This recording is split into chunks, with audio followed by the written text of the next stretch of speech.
Hi అండి, నమస్తే. Welcome back to Sripratul recipes. ఈరోజు మనం చేయబోయే రెసిపీ ఎంతో ఆరోగ్యకరమైన అరటి పువ్వు ఫ్రై. ఇలాంటి రెసిపీస్ నెలకు ఒక్కసారైనా తప్పకుండా చేసుకుని తింటూ ఉండాలి. మన ఆరోగ్యానికి ఎంతో మేలు చేసేవి ఈ రెసిపీస్. ఈ రెసిపీకి అరటి పువ్వు ఒలవడమే చాలా సమయం పడుతుంది. ఎలాంటి వారన్నా సులువుగా చేసుకోవచ్చు ఈ ఫ్రై. ముందుగా అరటి పువ్వును తీసుకుని ఒలుచుకుందాం.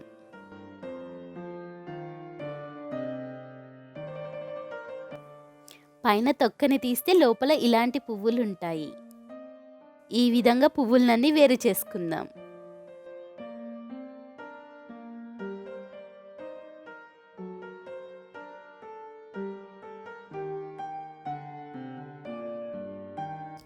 చూడండి, పువ్వుని ఈ విధంగా వలుచుకోవాలి.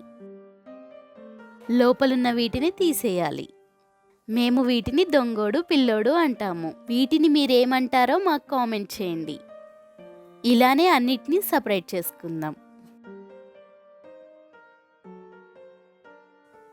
చూడండి, పువ్వంతా శుభ్రం చేసుకుంటే ఇంత పువ్వే వచ్చింది.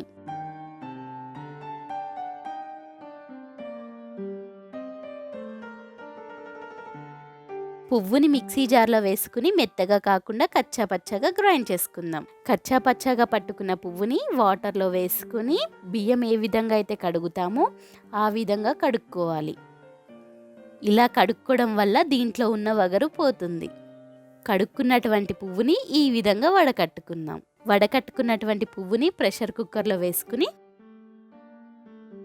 ఒక గ్లాస్ వాటర్ పోసుకుని 2 విజిల్స్ వచ్చేంత వరకు ఉడకనిద్దాం.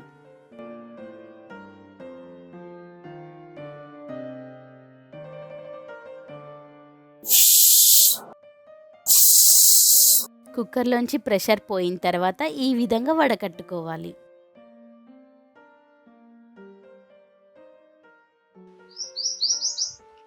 ఇలా వడకట్టుకున్న దాంట్లో వాటర్ ఉండకూడదు. ఈ విధంగా నొక్కుని వాటర్ లేకుండా చేసుకుందాం.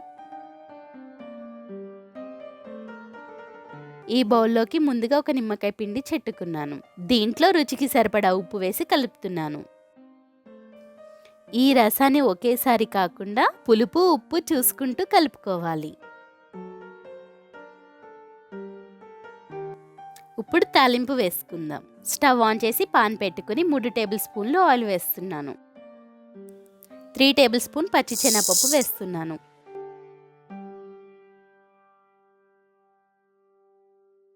ఇది కొద్దిగా వేగిన తర్వాత గుండు మినపప్పు 2 టేబుల్ స్పూన్స్ వేస్తున్నాను. ఈ పప్పులు మొత్తం వేగిన తర్వాత కారానికి సరిపడా పచ్చిమిరపకాయలు వేస్తున్నాను.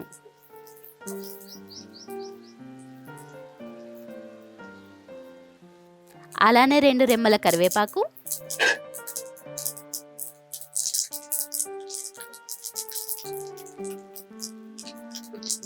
పావు టేబుల్ స్పూన్ పసుపు వేస్తున్నాను. తాలింపు అంతా వేగింది.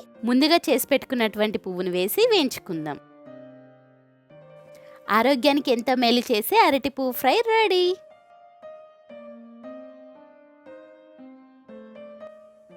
ఇలాంటి మరిన్ని రెసిపీస్ కోసం దయచేసి సపోర్ట్ ఇవ్వండి. తిరిగి నెక్స్ట్ వీడియోలో కలుసుకుందాం. అంతవరకు సెలవు.